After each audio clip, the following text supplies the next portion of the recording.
Boa noite, gente. Boa noite.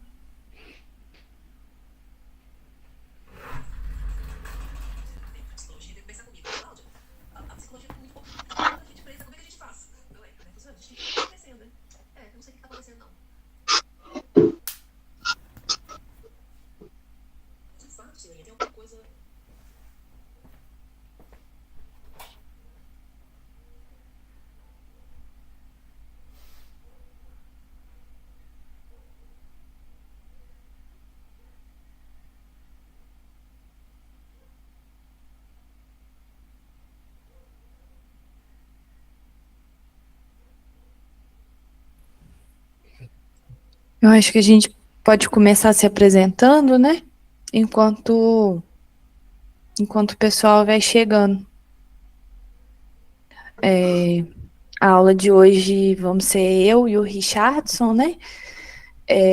Eu sou psicóloga formada pela UFSJ, membro do Guibalá, e eu vou falar um pouquinho hoje aqui com o Richardson sobre uma pesquisa de iniciação científica que eu fiz quando eu ainda estava na graduação. Richardson, você pode se apresentar para o pessoal também? Gente, boa noite, tudo bem? Eu sou o Richardson, estou aí tentando sair do curso de psicologia, faço iniciação científica com o Roberto e sou formado em História pela Federal de São João. É isso.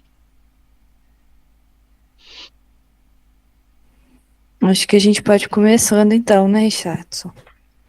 Sim, então, assim, antes de começar, eu quero agradecer a Eduarda pela colaboração e paciência, porque eu sou um péssimo partner, né? E ela, putz, cara, a doçura em pessoa, né, uma paciência incrível, me orientou, deu as direções todas. Então, aqui, frente a todo mundo, muito obrigado, valeu demais. E pedir desculpa, porque vou ter que sair, não vou poder ficar para as discussões, porque eu tenho que trabalhar, já eu tenho que trabalhar, então eu tenho que.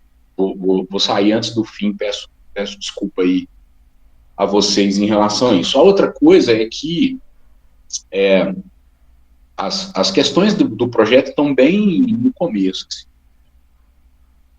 É um trabalho de iniciação científica muito embrionário ainda, muito incipiente. E aí, espero que vocês compreendam que a coisa está começando a acontecer. Mas, bora lá, você passa para mim, por favor.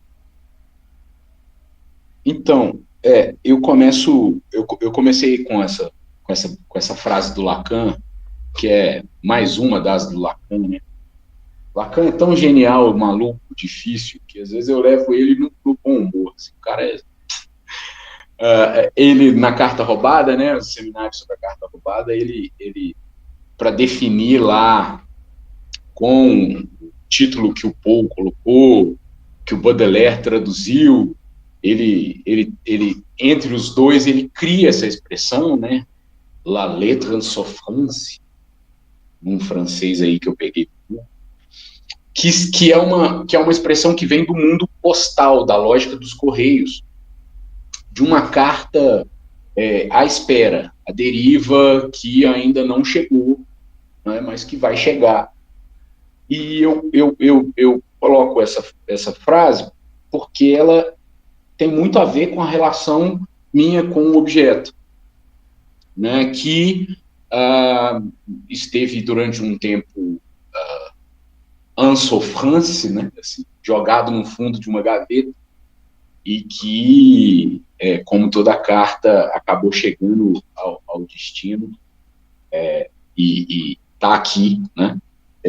E aí a coisa da carta roubada é porque o texto da carta roubada, né, o seminário da carta roubada, lá nos escritos e no seminário 2 é o primeiro passo metodológico que a gente... Bom, do que se trata? Essa foto aí é da página inicial de um diário que meu tataravô, tataravô, começou a escrever, a data está aí, 1874, e ele esteve na minha família, está na minha família nesse momento, e estava aí, como eu disse, no fundo de uma gaveta, até que os fatos que eu vou contar fizeram ele virar um objeto. Você pode passar para mim? Então, assim, no dia 19 de agosto de 1998, morreu uma tia-avó minha, da Batista do Nascimento, que ela foi a última redatora desse diário. E, dias depois, uma tia minha, que tem o apelido de mulata, e ninguém faz nenhuma objeção a isso, mas, enfim, isso diz de outras coisas da minha família. E aí a minha tia, a tia mulata, me chama lá e fala, olha, isso aqui, a gente estava revirando as coisas lá da tia-avó, né, depois da missa de sétimo dia, aquela coisa toda, e isso aqui o seu tataravô começou a escrever a história da família. E aí, assim, o que é interessante é que eu não dei a mínima para isso, sendo aluno do curso de História da Federal de São João. E isso se justifica um pouco pela lógica que a história, né, o curso de história tinha naquele momento, da definição do que é documento, né? Então, eu ali, no calor da formação, me vi exposto a esse documento e que estava no fundo de uma gaveta, tinha sido escrito por antepassado, eu estava diretamente envolvido com ele, logo, não é um objeto de pesquisa. Porque não está, como assim? Não está no Arquivo Público Mineiro, não está no IFAM, não está na guarda de ninguém, não é um documento. E aí eu, literalmente, escrevi aí, dei a mínima para esse documento, na formação toda, mesmo depois, atuando como professor de história e tal, dei a mínima para o documento. Esse desencontro com o objeto acontece, então, em 98, e ele volta a ser un souffrance. Ele volta a ser um fundo de gaveta, né? Assim, algo que não acontece. E aí, em 2019, eu volto para a faculdade para poder fazer o curso de psicologia. E eu entro para o curso através das cotas. E aí esse é o grande primeiro ponto. Assim, porque esse objeto, ele não é um objeto só um objeto de pesquisa. Ele é um objeto de uma trajetória pessoal mesmo. Porque eu entrei como cotista. Detalhe, né? Assim, esse documento que está na minha família, está numa família de negros que não são negros, né? Assim, que não se entendem como tal, novidade quase infelizmente zero no Brasil. E aí eu entro como cotista e aí alguma coisa acontece, tipo assim, eu passei, né? Eu passei pelo crivo ali do comitê, né, de heteroidentificação, então eu sou negro, então. Nossa, mãe. Aí a coisa, no curso, né, aí além disso, vem a paternidade, e aí, caraca, velho, eu sou negro, e a coisa toda começa a acontecer a partir daí. E esse é um ponto que o Roberto bate sempre nessa tecla, né, de que as políticas afirmativas vão trazer para a universidade sujeitos que não tinham ali um espaço, e que isso vai reverberar com, por exemplo, o aparecimento de documentos, né, que fogem ao que o cânone científico tinha categorizado como documento tempo. E o que o Roberto, cara, quase toda a supervisão, ele fala a mesma coisa. A universidade precisa se haver com isso. Fala, mas Roberto, isso aqui é complicado, porque eu estou envolvido dentro desse negócio, isso aqui é minha família. Ele fala assim, a universidade tem que se haver com isso. Esse é um documento, essa é uma questão, esse é um objeto, e é isso. E aí ele fala, o que acontece com o seu trabalho, e aí é engraçado que assim, a gente nunca fez supervisão juntos, eu e a Eduarda. E o Roberto fala da Eduarda desde o primeiro dia que eu entrei lá naquela sala, e ele fala, não, que é o seu trabalho, o trabalho da Eduarda, a universidade tem que fazer aquele jeito dele. Porque, tipo isso, assim, ó, quando eu estava lá, historiador, eu dei a mim. Porque a faculdade de História diz que esse não é um documento. Esse não é um documento porque ele está dentro de uma casa, né? Está no fundo de uma gaveta. Mas, enfim, aí acontece toda essa transformação de visão em relação à minha subjetividade, né? E aí todas as leituras do curso, né? A Neuza Santos Souza, a Lélia Gonzalez, enfim. E aí o que acontece é que ano passado, né, final de 2024 para 2025, eu vou atrás dessa história, eu volto a esse objeto e vou trabalhar essa história. Você passa. Então, o que acontece com esse diário? Né?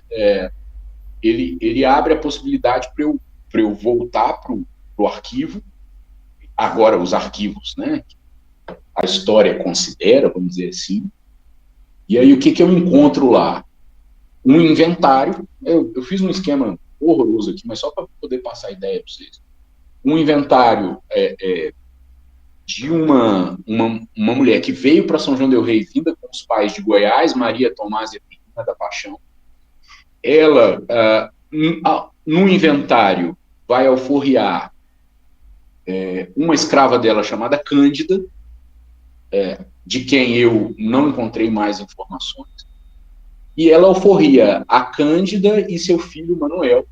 E aí, pela pesquisa, eu vi que o Manuel, né, eu descobri, né, o Manuel, ele se casa com a Maria, e desse casamento, eles têm 5 filhos, né, deixa eu pegar aqui minha cola. Ele tem 3 filhos desse casamento, além do João Batista do Nascimento, chamado João Goiano, eles têm mais 3 filhos, e esse João Batista do Nascimento, que assina João Goiano por ser, né, assim, ó, os escravos da Goiânia. Então, a Cândida e o Manuel, eles eram conhecidos como o escravo da Goiânia. Então, o João, filho de Manuel e Maria, assina João Goiano. Esse cara, João Goiano, que começa, em 1874, a escrever um diário. A filha dele nasce e ele escreve um diário. E aí, a partir daí, eu fiz a rápida genealogia ali, né? Então, o João Goiano, ele tem um filho chamado Fausto, que se casa com a Gilberta, vai ter 9 filhos.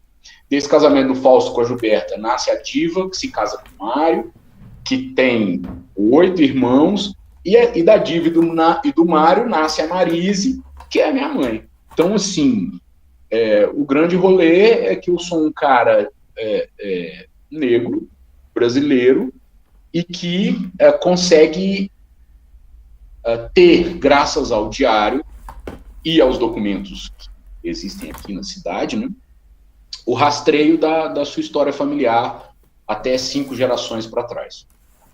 O que é assim, absolutamente incomum, né? Enfim, aí, a partir dessa pesquisa, aí eu brinquei historiador, em aspas, né, porque eu sou professor de história, não sou historiador. A partir dessa pesquisa, esse documento, esse objeto, passa a me atravessar mais ainda, e aí eu procuro o Roberto, porque nem a disciplina de família eu cheguei a fazer, né? Não deu, sempre tinha uma coisa de trabalho, sei lá, não consegui fazer, mas eu comentei com alguém, nem lembro, cara. Aí o sujeito falou assim, bicho, vai lá no Roberto, que trabalha família e tal, e aí virou essa iniciação científica que está começando, mas que tem esse objeto como objeto, tem esse diário como objeto. Você pode passar para mim? Então, assim, aí começa, né, assim, o pesquisador implicado, se isso é um problema ou potência.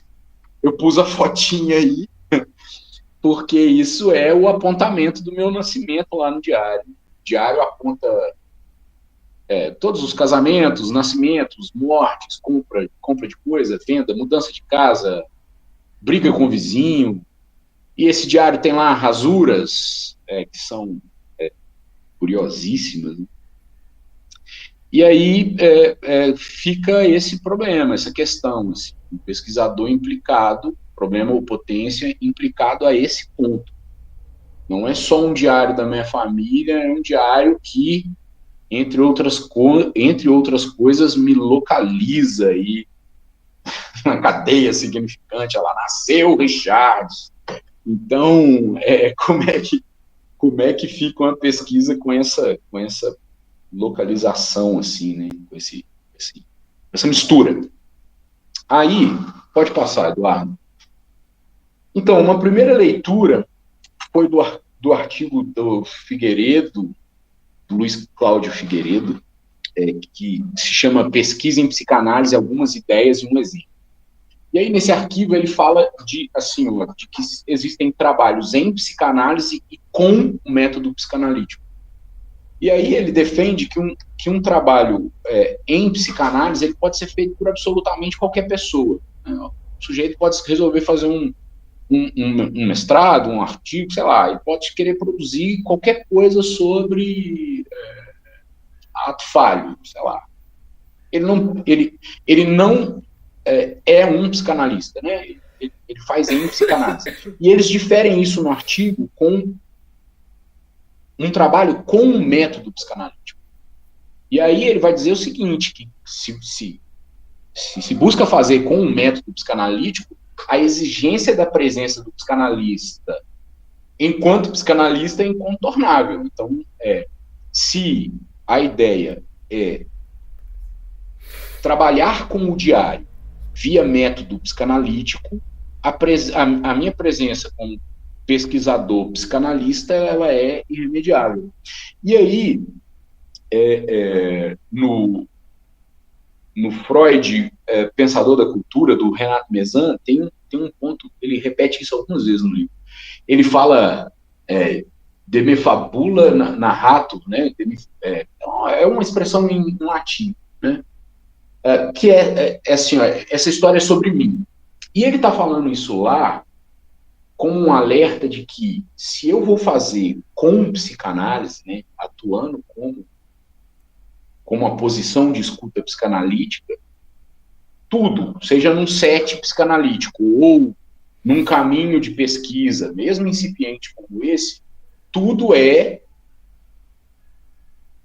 algo que precisa ser visto com esse olhar psicanalítico, né? Assim, não é permitido, então, uma leitura exterior fria, técnica, só técnica, né? Mas ela é preciso ser feita a partir dessa lógica psicanalítica, porque essa história é sobre mim, não só porque o diário é sobre mim, mas porque qualquer das histórias que vai nos ultrapassar é sobre nós, assim. Não é um negócio que você está totalmente distante. Então, nessa tentativa de como ler esse diário, como trabalhar com esse diário, a transferência, a contra-transferência, isso tudo tem que estar embarcado, porque a pretensão é fazer com a psicanálise. Né? E aí eu usei também o Francisco Hashimoto, aquele artigo A Pesquisa Teórica em Psicanálise, Duas Condições e Possibilidades, porque ele dá um refresco do tipo, calma, né? Dá para fazer um elemento metodológico fértil, desde que essa proximidade seja explicitada, problematizada, incorporada de forma reflexiva ao processo, dá para fazer. E aí, assim, uma das últimas leituras foi de um artigo que aí já traz um outro lado, né? Que é o artigo Segredos de Família contra a Transferência como Recurso Terapêutico.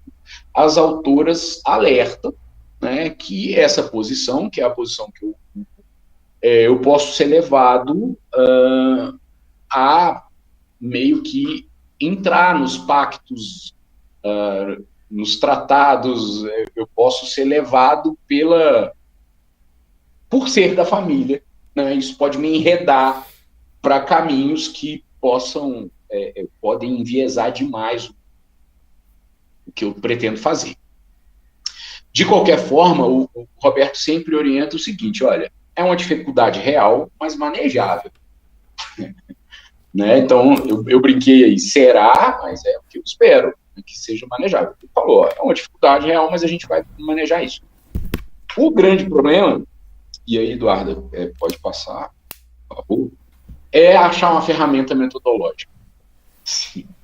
Que como é que faz isso? Né? Como é que lê esse documento, não só a partir dessa posição misturada com o objeto, mas pelo formato que ele tem. E aí, a carta roubada aparece como o primeiro caminho. Antes da carta roubada, a gente foi na subversão do sujeito e a dialética do desejo no inconsciente freudiano, texto que está lá nos escritos, da onde eu tiro mais essa historinha do Lacan, que é bem legal, que ele está falando lá de um escravo que traz no cabelo dele, na cabeça dele, tatuado a pena dele, a pena que ele vai sofrer, que é uma pena de morte. E aí o Lacan, ele fala que, olha só, condenado, né, ele não sabe o sentido do texto, nem a língua que está escrito, nem tampouco que foi tatuado em sua cabeça, raspada enquanto ele dormia. E aí, assim, o Lacan, ele conta essa história e a gente, eu e o Roberto, a gente percebe que há uma analogia com o que o João Goiano, o primeiro redator, faz, né? Porque o João Goiano, quando ele escreve Ao Nascer a Filha, ele pontua aquilo lá, nasceu minha filha e tal. Bem, bem factual. Só que essa ação em muito excede a consciência dele, né? E aí o Roberto fica muito nessa comigo de escrever e de inscrever. Então, o seu João Goiano, meu tataravô, né, ele vai inscrever. Então, assim, o que está escrito no diário não é o que está inscrito no diário, não é apenas o que está escrito nele, porque ele estabelece uma ordem, né? Então, ele escreve uma estrutura que vai organizar a família a partir dali. E ele faz isso para burlar um sistema que não dava voz a ele.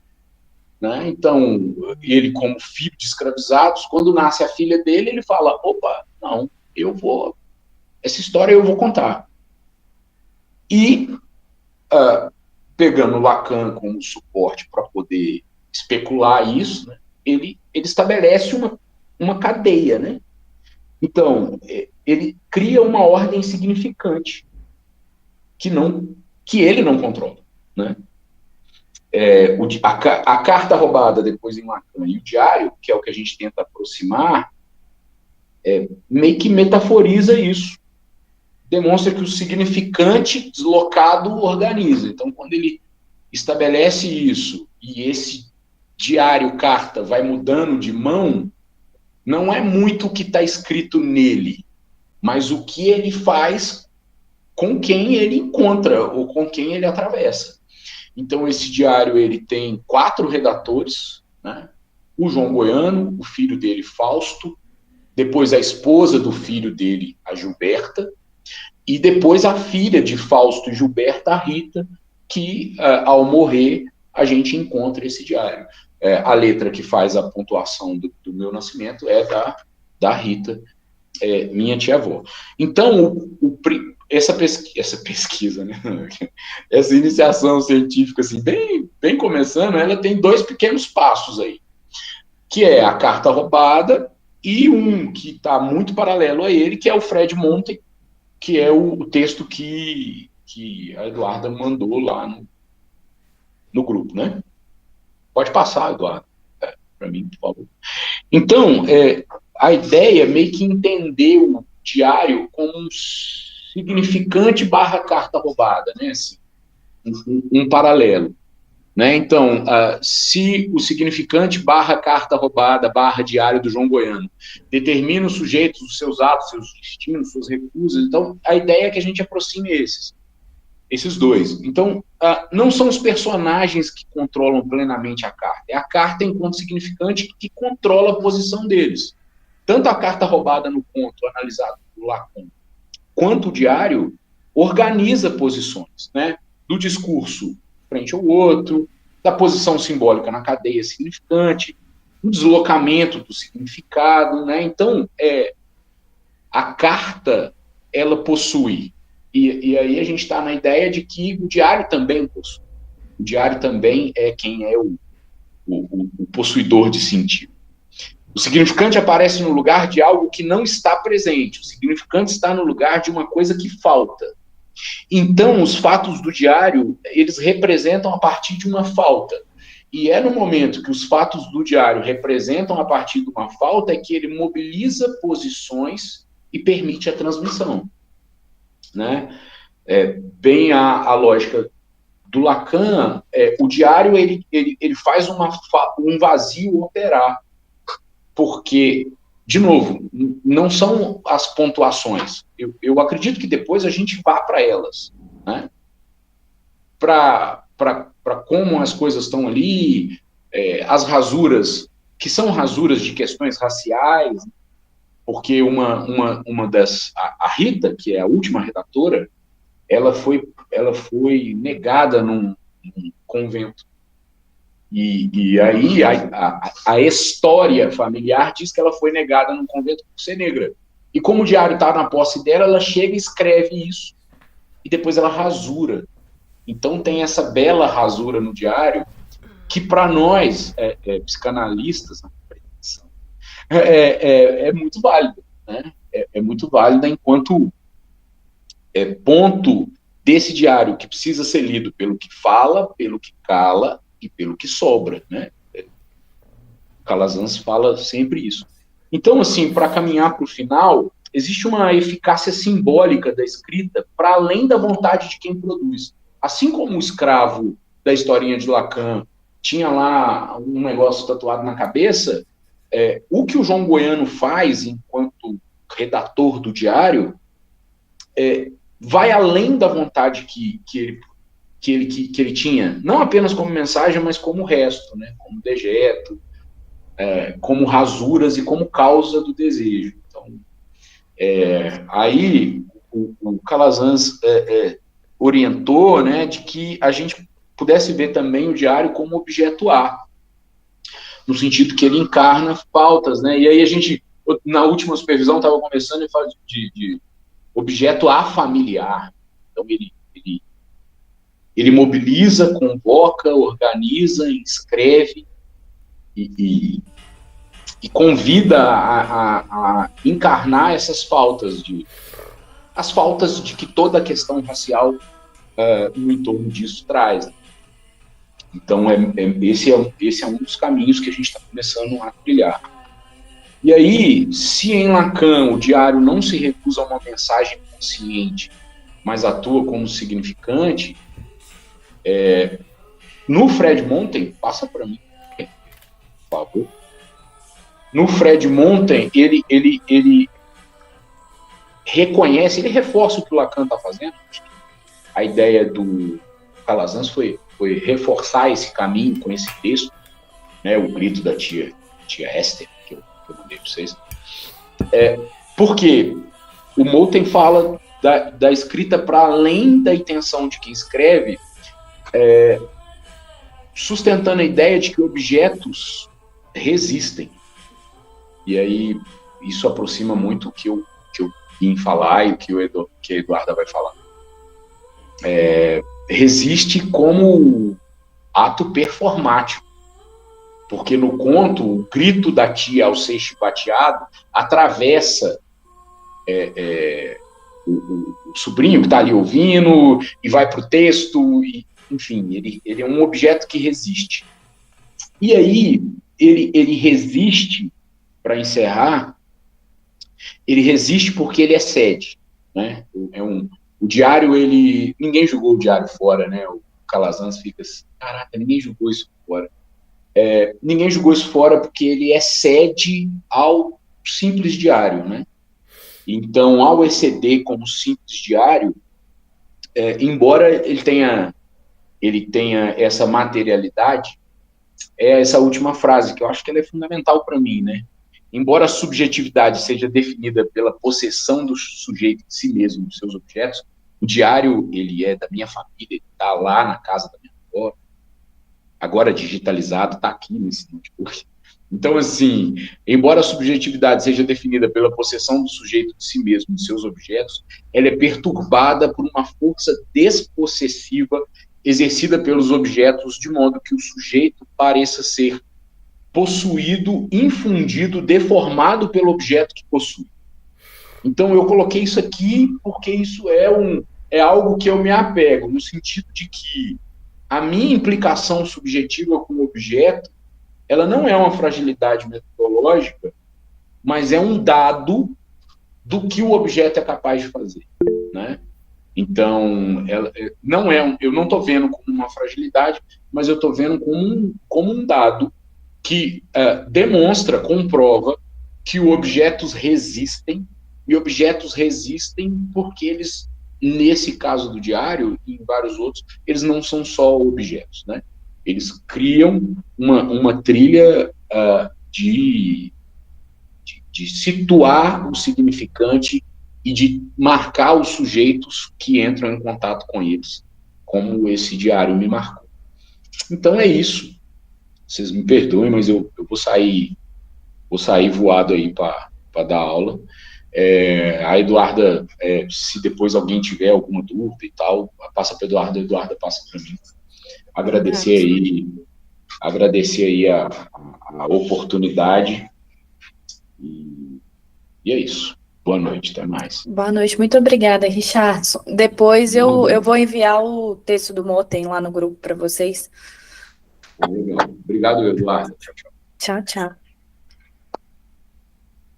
Pessoal, dando uma continuidade, né, ao que o Richardson disse, né, eu também escutei muito o nome dele nas supervisões, sem a gente, entretanto, ter passado por uma supervisão junto, porque a nossa pesquisa parte desse atravessamento com a nossa família, né, a gente está muito implicado no tema que a gente pesquisa, né, então, como a pesquisa dele, a minha foi seguir um caminho um pouquinho diferente, né? Em 2023 eu fiz uma disciplina optativa com o Roberto, que falava sobre os arranjos familiares no Brasil, e uma das atividades que foi proposta foi que cada um dos alunos montasse sua árvore genealógica.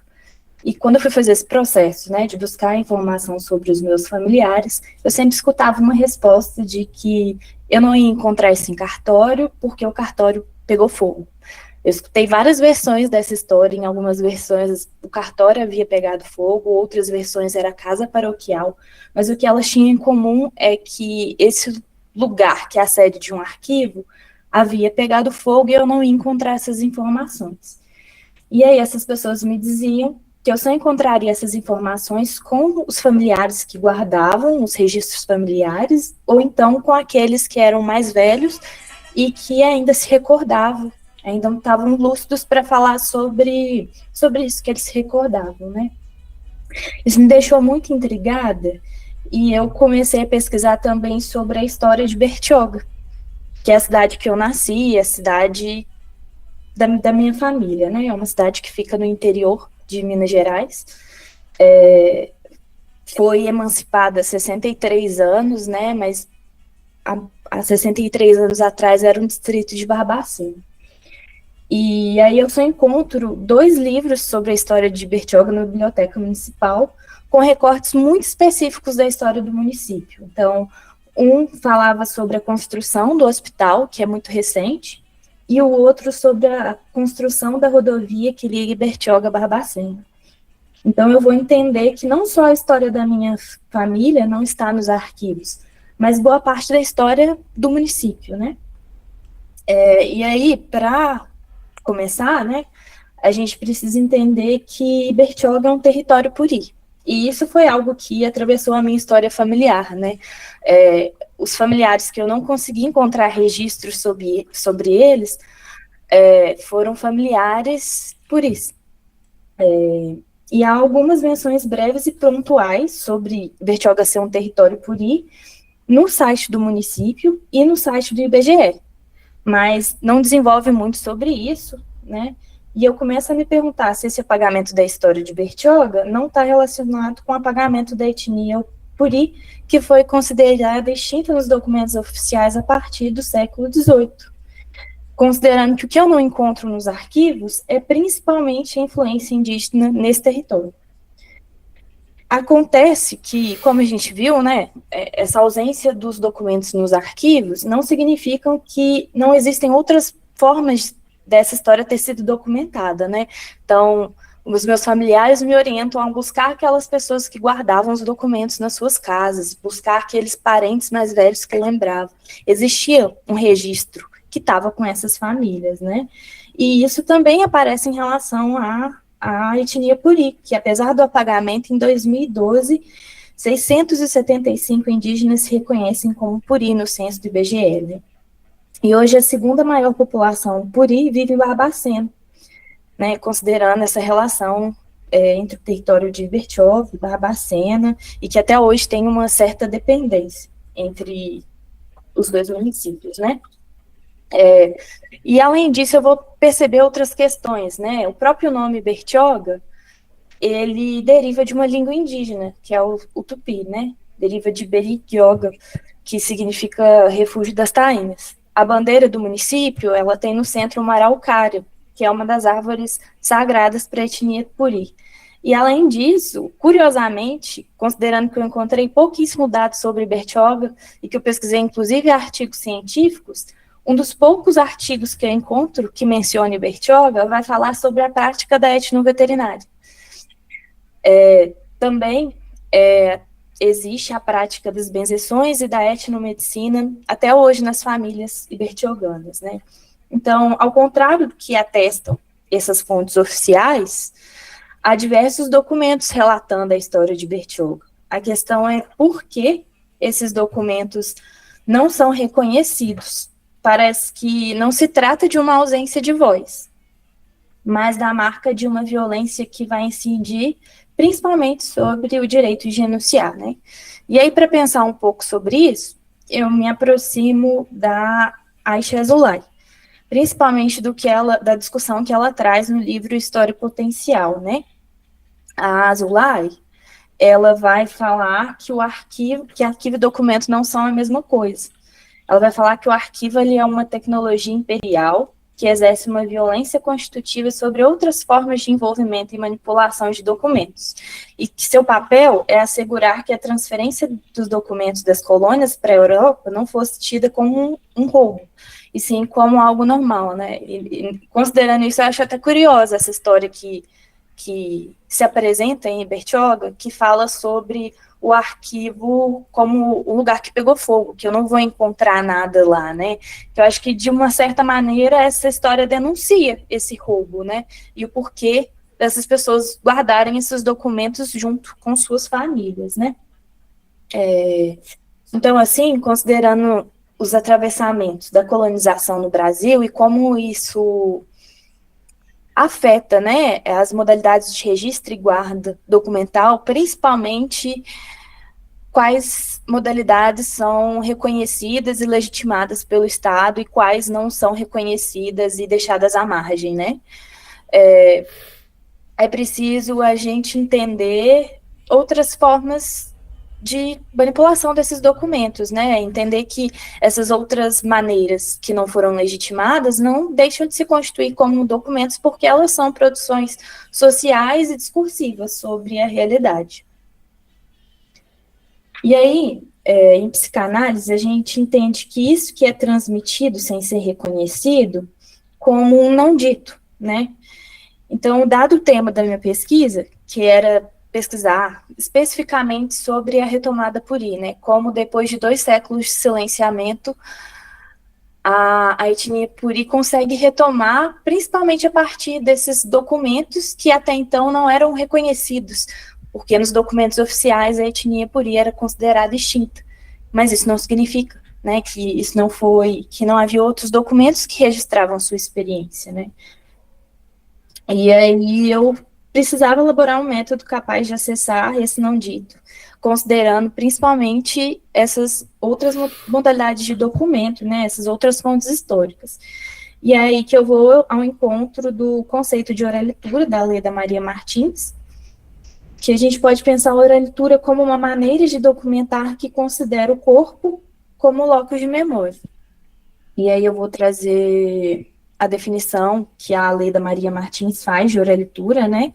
Ela vai falar: aos atos de fala e de performance dos congradeiros, denominei oralitura, matizando nesse termo a singular inscrição do registro oral, que como litera, letra, grafa o sujeito no território narratário e enunciativo de uma nação, imprimindo ainda no neologismo seu valor de litura, rasura da linguagem, alteração significante constituinte da diferença e da alteridade dos sujeitos, da cultura e de suas representações simbólicas. Então, esse termo oralitura, né, ele vai apontar que o corpo em performance, por um lado, tem valor de litera, letra. E aí, em psicanálise, a gente vai considerar a letra como a estrutura essencialmente localizada do significante, né, a partir do que o Lacan vai elaborar no texto a instância da letra. Em outras palavras, a letra ela é o suporte material que o discurso concreto toma emprestado da linguagem. Ela está vazia de sentido. A oralitura ela vai ter valor de letra porque o corpo em performance também pode ser entendido como suporte material da linguagem, né?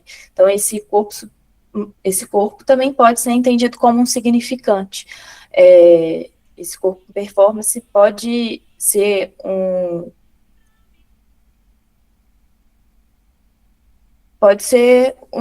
lugar de sentido, né, onde vão se produzir sentidos também, assim como um significante. Então, a oralitura ela vai basear essa metodologia ao sustentar a possibilidade de analisar essas memórias orais e corporais como fontes históricas a serem lidas, expandindo a noção de documentos para considerar também aquilo que como letra se materializa no corpo. E aí, quando eu falo um pouco desse corpo em performance, eu não estou falando apenas de danças, de saberes que envolvem o corpo, né? Mas também da oralidade, entendendo a oralidade também como um registro histórico. E aí, no seu aspecto de rasura ou litura, a oralitura vai se aproximar da escrevivência de Conceição Evaristo, né? Como ela vai falar, como emergência da fala de um corpo que não é apenas descrito, mas antes de tudo vivido. Então, tanto a oralitura quanto a escrevivência são modos de reinventar o sentido e elaborar novas escritas, nos aproximando do que Lacan vai pensar em leitura terra, como a concepção de letra como litoral, borda no furo do saber. A letra como borda é isso que permite o retorno de uma verdade, apesar das censuras, através dos jogos de sentido que o vazio significante proporciona, né? Então, se a letra, por um lado, ela é o suporte material que o discurso toma emprestado, né? Por um lado, ela tem esse furo no sentido que é possível que um jogo de sentido aconteça, né? Então, a gente caminha para uma metodologia que vai conjugar as mais diversas formas de escrita, no papel, no corpo, na oralidade, buscando analisar esse passado de lacunas e contradições, né? Então, nessa metodologia, a coleta de documentos ela vai tomar caminhos distintos do que tradicionalmente é considerado como pesquisa documental na universidade, o que, na maioria das vezes, vai exigir um trabalho combinado a outras modalidades de coleta de dados, como visitas, entrevistas, observações, né? Então, não é aquela pesquisa documental tradicional que se vai num arquivo público, né, e se analisam os documentos, né? Esses documentos, eles aparecem no mundo em que eles fazem parte, não desvinculados, né? Que é uma discussão que a Ariela traz sobre, Ariela Aishazulay vai trazer sobre o arquivo, que o arquivo ele desvincula os documentos do mundo que eles fazem parte. E aí aqui a gente está trabalhando com uma modalidade de documentação diferente. Aqui esses documentos aparecem vinculados aos mundos que eles fazem parte, E a partir da oralidade é possível trazer um novo sentido, né, possibilitando, então, que a verdade fale, que algo dessas lacunas seja elaborado pelos familiares, pelas pessoas que guardam esses documentos também. E aí, pessoal, eu deixei as referências aqui no final também. Eu vou enviar o PDF da apresentação para vocês, o texto que o Richardson citou também na apresentação, mas eu queria abrir um pouquinho para a gente conversar, para ver as considerações de vocês, as dúvidas.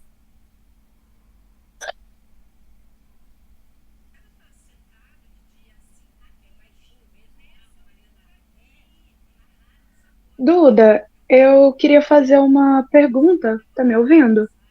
Tô sim.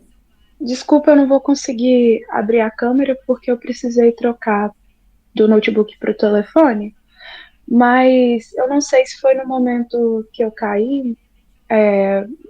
O Richardson, primeiro, né, parabenizar a apresentação de vocês, assim, gostei muito. Achei incrível, assim, poder conhecer melhor a pesquisa de vocês, não tinha muita noção, com tanta clareza, principalmente, assim, de como estava sendo desenvolvido, principalmente essa questão metodológica, né, que eu acho que é um desafio que, de certa forma, atravessa todas as pesquisas apresentadas até agora. Mas eu acho que ficou mais claro para mim o tipo de documento, né, que o Richardson está utilizando, pensando esses diários escritos na família dele. E aí eu queria saber de você, assim, como que você acessa é, esse documento na sua família, né? Porque você falou que também é atravessado pela, pela sua família, e aí, enfim, queria saber mais sobre isso, assim. Eu entendi que é pensando nessas marcas que são impressas no corpo, né? Mas você senta com eles para eles te narrarem as histórias, enfim, como que é? Assim, acabou que a pesquisa foi tomando muitas formas, né? Ela começou com esse movimento de eu buscar a minha família para tentar entender isso, né? Então, foram entrevistas que eu fiz com esses familiares, eles contando um pouco disso que eles recordavam, que eles lembravam, e um familiar em específico, ele também tinha essa guarda dos documentos na casa dele. Então, ele pega esses documentos, ele mostra eles, ele fala sobre esses documentos, né, durante a entrevista. Então, com a minha família, foi principalmente pelas entrevistas, né, que eu tive acesso a esses documentos. Aliás, não foi só um familiar que trouxe os documentos, não. Tiveram outros familiares que trouxeram fotos, né, que tinham outros registros.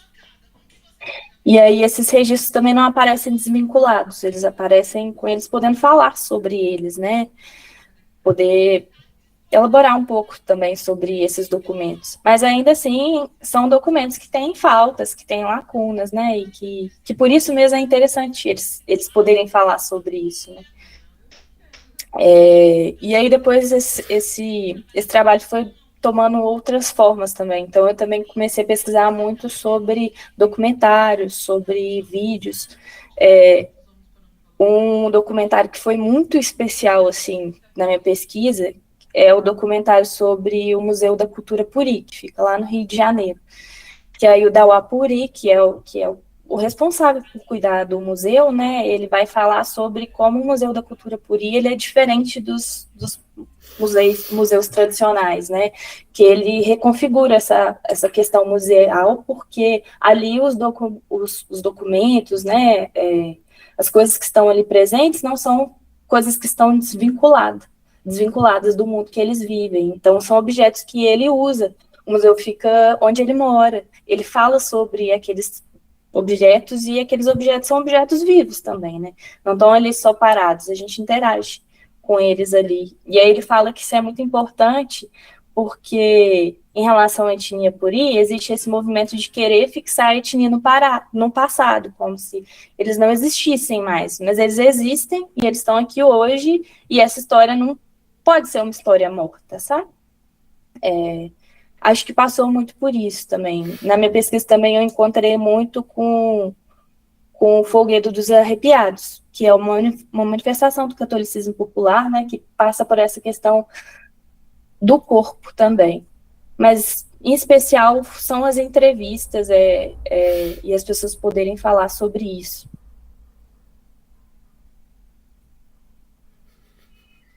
Ai, Duda, muito obrigada. Acho que respondeu. Eu tenho uma pergunta, eu acho. Eu não tenho certeza se é uma pergunta. É porque eu tive o prazer de ter a Duda como parceira de supervisão por um bom tempo, né? Por quase um ano.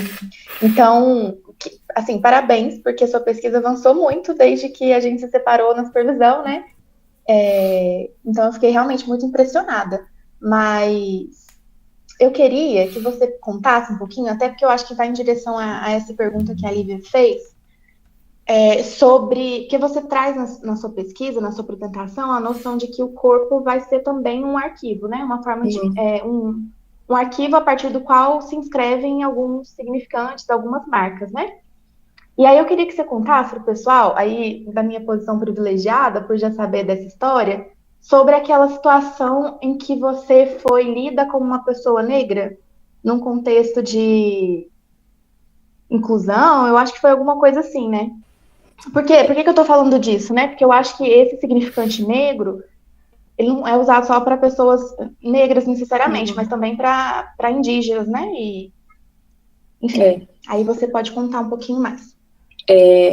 O que acontece, né? Aconteceu isso em 2 momentos, e eu acho que são 2 momentos que têm características que remontam muito um ao outro, né?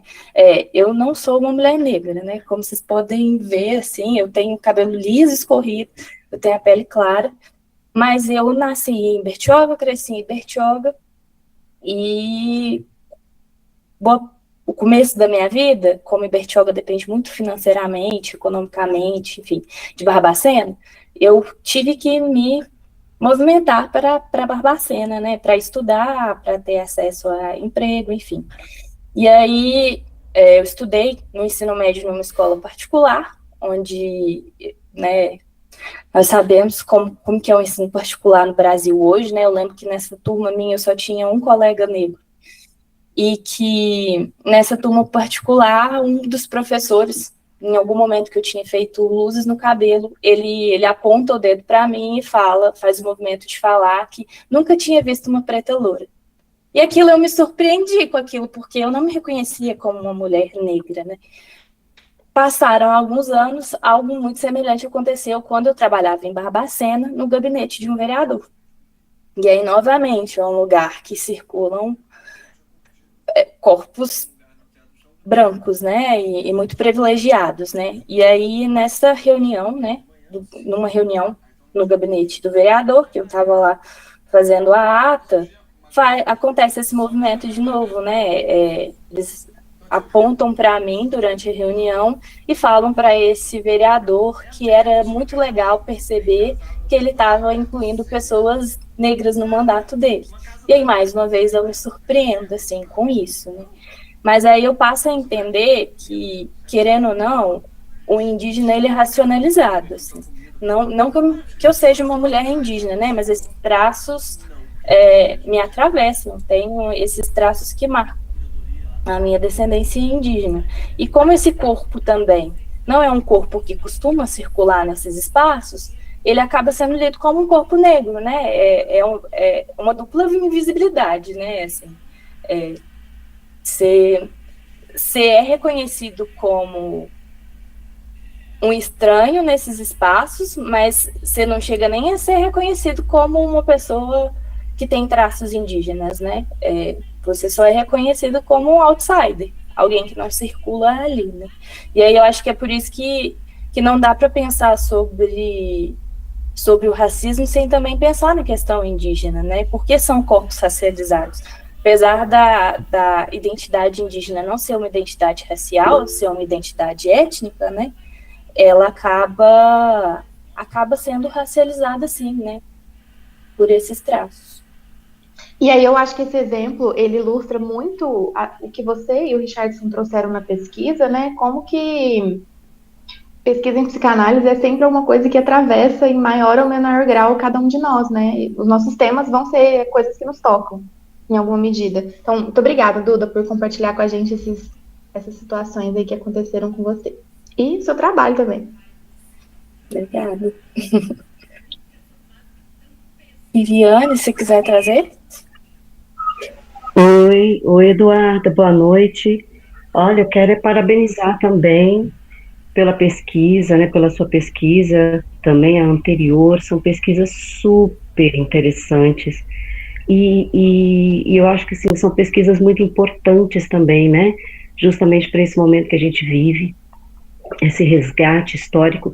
E uma coisa que me deu assim uma sensação, né, muito interessante, primeiro assim, pela descoberta de conceitos que eu não conhecia, né, achei bastante interessante também trazer conceitos novos, né, para a gente entender de outros lugares também o que a psicanálise também tem a contribuir. E eu acho, e por último, assim, eu acho uma coisa muito bacana de como você, né, uma profissional da psicanálise, e o outro anterior, um professor, né, um profissional da história, terem trabalhos, assim, tão próximos, né, nesse campo da investigação, através de um arquivo pessoal. Isso é muito interessante.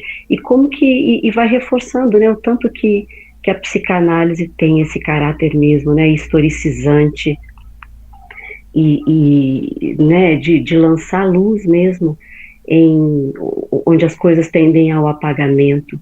É bárbaro, assim, eu tô achando essa pesquisa sensacional, viu? Parabéns para você e a pesquisa anterior também, e ao Guibalá, que tem proporcionado essas pesquisas, assim, super importantes, contemporâneas, e trazido para a gente, né, para a gente ter acesso a toda essa possibilidade, né, da pesquisa de psicanálise com o racismo. Excelente.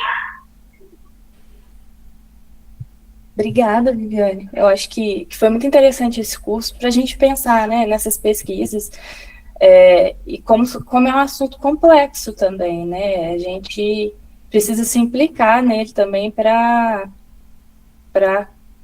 compreender melhor, né? Eu acho que foi muito interessante ver como esse tema do racismo foi trabalhado nas pesquisas a partir da psicanálise, né? Tentando entender isso que não é dito, isso que fica nas lacunas, né?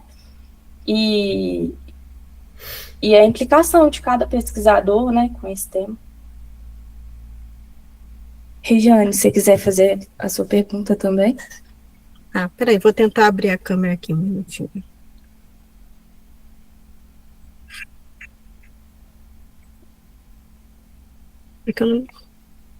Abriu? Acho que não, né? Eu acho que não. Não, agora abriu. Abriu, é porque eu não gosto de falar, acho chato. Mas, assim, queria agradecer, em primeiro lugar, você, o Richard. Na verdade, queria agradecer a todo mundo que apresentou, aprendi muito no curso, enfim. Já fiz o curso anterior, vocês sabem, eu não sei nada de psicanálise, sou uma curiosa. Mas sou formada em História, mas estou, assim, há muitos anos fora da universidade. Mas eu fiz História justamente no período que o Richardson falou, então foi no final da década de 90, início dos anos 2000. E aí, realmente, assim, a gente tinha essa ideia de que a gente tinha que a visão do historiador tinha que ser neutra, né? Não podia ter nenhum envolvimento, tinha a questão dos documentos. E, na verdade, quando eu estava saindo da universidade, estava começando a ter história oral, acho que tem um pouco a ver com o que você falou também da oralitura, né?